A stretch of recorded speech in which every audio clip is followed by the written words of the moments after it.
மக்களே வணக்கம். நான் அவங்க அனிதா, கரூர் சிட்டி பொண்ணு. கரூர்ல செந்தில் பாலாஜி அண்ணாவை மக்கள் எந்த அளவுக்கு தேடுறாங்க, ஏன் அப்படின்னு தெரியுமா? ஒரு சின்ன விஷயம் அப்படின்னாலும் செந்தில் பாலாஜி அண்ணாட்ட போய் ஒரு இன்விடேஷன் கொடுத்தாங்கன்னா கண்டிப்பா அதுக்கு டைம் ஸ்லாட் ஸ்பெண்ட் பண்ணி அந்த ஒரு ப்ரோக்ராம் போய் மேக்சிமம் அட்டன் பண்றாரு.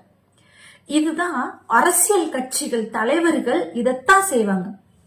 தேர்தல் நேரத்துல மட்டும் கிடையாது, மற்ற நாட்களிலும் அந்த ஒரு விஷயம், ஒரு பெரிய காரியம் ஆனாலும் சரி, ஒரு நல்ல விஷயம் நடந்தாலும் சரி, ஒரு குழந்தைக்கு ஃபர்ஸ்ட் பர்த்டே, ஓகேவா, சிம்பிள், ஒரு குழந்தையோட ஃபர்ஸ்ட் பர்த்டே, நார்மலா ஒரு கழக உறுப்பினரா இருக்கலாம், அல்லது நார்மலான வந்து ஒரு கட்சியில ஒரு பொறுப்பாளரா இருக்கலாம்.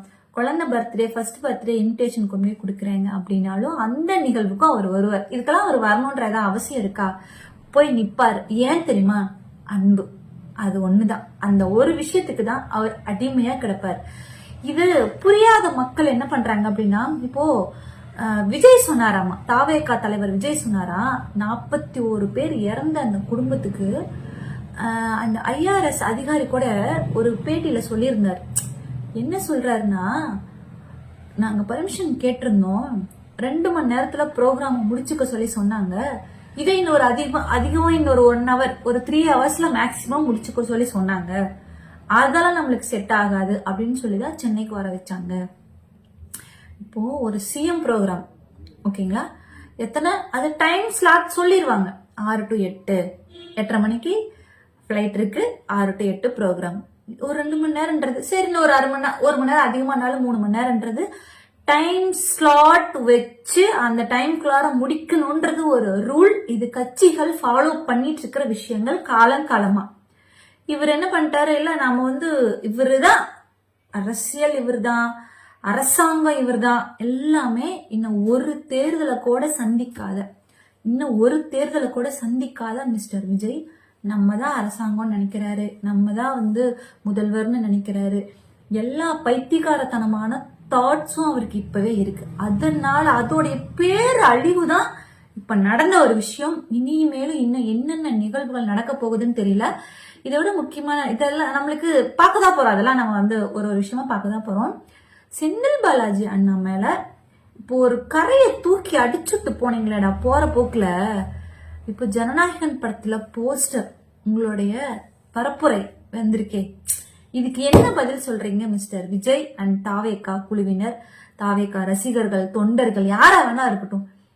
ஒரு சினிமா ஷூட்டிங்காக ஒரு நிகழ்ச்சி நடத்தி, தாவேகான்ற கட்சியின் போர்வையில ஒரு நிகழ்ச்சி நடத்தி 41 உயிர் காவு வாங்கின இந்த போஸ்டர் ஜனநாயகன் படத்துக்கு தேவையா? இதுக்கு யாரும் பதில் சொல்ல முடியாது. ஏன்னா அவ்வளவு செலவு பண்ணி அவங்க வந்து இந்த ஷூட்டிங் எடுத்ததே எதிர்பாராம மக்களோட மரணம் நடந்துச்சுல, அட்லீஸ்ட் அதுக்கப்புறம்னாச்சும் கொஞ்சம் அறிவு வந்து யோசிச்சு, இல்லப்பா வேணாம், இதுவும் பாவம் வேணாம் அப்படின்னு தோணுச்சா வச்சாங்க பாருங்க. கேட்டா எங்களுடைய மீட்டிங் தானே, தாவேகா தரப்பினரோட மீட்டிங் தானே, அதுல அந்த போஸ்டரை வச்சா என்ன அப்படின்னு இந்த தற்குறிகள் கேட்கும். தாவேகா விஜய் ரசிகர்கள் இருக்காங்களே, அவங்க கேட்பாங்க. ஏன்னா அவங்களெல்லாம் இந்த முட்டாள்தனம் இருக்குல்ல, அந்த முட்டாள்தனத்தை யூஸ் பண்ணிதான் விஜய் இப்படி ஒரு கட்சியை ஆரம்பிச்சு, இப்படி ஒரு CMன்ற ஒரு பதவி வெறி பிடிச்சு இந்த உயிர் பலி வாங்கினது. இது இன்னும் கண்டிப்பா மேன்மேலும் தொடரும். ஏன்னு கேட்டீங்கன்னா, யாரும் திருந்தின மாதிரி தெரியவே இல்லை. இந்த தாவேகா ரசிகர்கள், விஜயோட ரசிகர்கள் யாரும் கொஞ்சம் கூட திருந்தின மாதிரி தெரியல. சரி, நாங்களாம் பாக்குறோம், பார்த்துட்டு தான் இருப்போம். ஏன்னா தேர்தல் வரைக்கும் இன்னும் என்னென்ன விஷயங்கள் பண்றாங்கன்னு பார்க்கலாம். சரி, அதெல்லாம் இருக்கட்டும். இப்போ செந்தில் பாலாஜி நம்மள நீங்க ஒரு தூக்கி அடிச்சீங்களே, ஆளுங்கட்சின்ற ஒரே காரணம், கொங்கு மண்டல தளபதி செந்தில் பாலாஜி நம்ம பத்தி நீங்க பயந்ததுனால தானே இது வந்து கரூர்ல மட்டும் ஏன் அப்படி நடக்குது?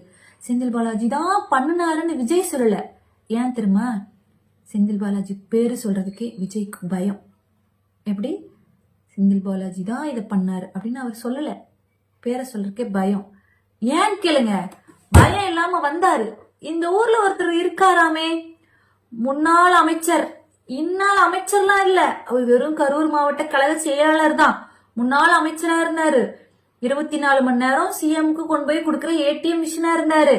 அந்த வாயே பிரச்சனை நடந்தோன்னையும் கரூர்ல மட்டும் ஏன் இப்படி நடந்துச்சு, அதே வாய்தான் பேச்சு. அப்பதான் அந்த செந்தில் பாலாஜின்ற ஒரு கேரக்டர் மேல வந்த பயத்தின் அடிப்படையில தான் திரும்ப பேர் சொல்லலையே, எந்த முந்தி வச்சுட்டு சொல்லுவாங்க. சரி, ஓகே, சினிமா ஷூட்டிங்காக தான் இதெல்லாம் நடந்துச்சுன்னு நாங்க சொன்னோம்ல மக்களே.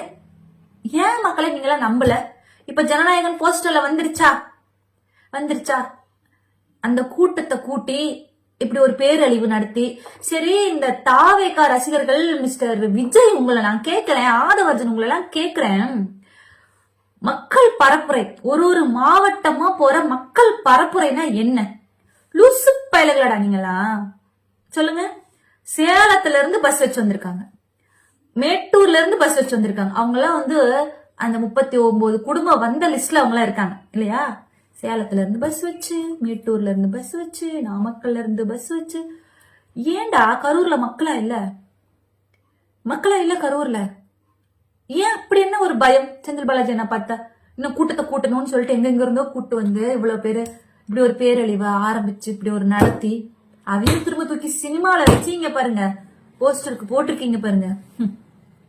உங்களை மாதிரி அடி முட்டாள்களை இது வரைக்கும் எந்த ஒரு அரசும் பார்த்திருக்காது, எந்த ஒரு பொதுஜனங்களும் பார்த்திருக்க மாட்டாங்க. ஆதி காலத்துல இருந்து இது ரொம்ப கேவலமான ஒரு செயல்பாடா இருக்கு. சரி, இது என்ன நடக்குது, எங்க போய் முடியுது நான் பார்க்கலாம். ஆனா ஒரு விஷயம் மட்டும் தெரிஞ்சுக்கோங்க மக்களே, செந்தில் பாலாஜி அண்ணாவை யாரும் எதுவும் பண்ண முடியாது. அதுல மக்கள் தெளிவா இருக்காங்க. நீங்க என்ன வேணாலும் பேசுங்க. விஜயோட ரசிகர்கள் நீங்க என்ன வேணாலும் பேசுங்க, சரியா? மக்கள் கூட சேர்ந்து வாழக்கூடிய, மக்களோட மக்களா இருக்கக்கூடிய, மக்களுக்காக ஒரு விஷயத்தையும் தேடி தேடி பண்ணிட்டு இருக்க மாண்புமிகு முதல்வருடைய ஒரு கட்டுப்பாட்டுல அவர் கையசைச்சா அந்த வேலை செஞ்சு முடிக்கிற இடத்துல எங்களுடைய கரூர் மாவட்ட கழக செயலாளர் அண்ணன் செந்தில் பாலாஜி அண்ணா இருக்கார். இதுல எந்த மாற்றமும் இல்லை. எந்த ஒரு தலைவனுக்கு கீழே தனது அடுத்தடுத்த படிநிலை யாரா இருக்கட்டும், ஒரு கவர்மெண்டா இருக்கட்டும், ஒரு அரசியல் தலைவனா இருக்கட்டும், யாரா இருந்தாலும் தன்னுடைய குழுவினரை தனது கை வசம் வைத்திருப்பவர்கள் தான் நல்ல தலைவன். கண்டிப்பா அடிமட்ட தொண்டர்கள் வரைக்கும் நாம சொன்னா அதை செய்யணும், நம்ம சொல்லாததை செய்யக்கூடாது, சொல்லலன்னா செய்யக்கூடாது, சொன்னா செய்யாம இருக்கக்கூடாது. இதுதான் நல்ல தலைவனுடைய தகுதி. விஜய் சொல்றத யாரும் கேட்கறத தெரியல. ஆதவ அர்ஜுன் விஜய காலி பண்ணாம விட மாட்டாருன்னு நல்லா தெரியுது, விஜய்க்கும் தெரியும், சரியா? ஆனா விஜயோட ரசிகர்கள் பின்னாடி ரொம்ப வருத்தப்படுவீங்க ஆதவ அர்ஜுனை நினைச்சு. ஆதவ அர்ஜுன் 39 குடும்பத்து நபர்களோட காலில் விழுகல, தவறு நடந்துச்சுன்னு சொல்லி விஜய் தான் விழுந்தாங்க. விஜய முடிச்சு விடாம, எப்படி விஜய அரசியல் வாழ்க்கையில இருந்து மொத்தமா முடிச்சு விடாம ஆதவ அர்ஜுன் அடங்க மாட்டார். இது நல்லாவே தெரியுது, மக்களுக்கும் புரியும். நன்றி, வணக்கம். பொறுத்திருந்து என்ன நடக்குதுன்னு பார்க்கலாம்.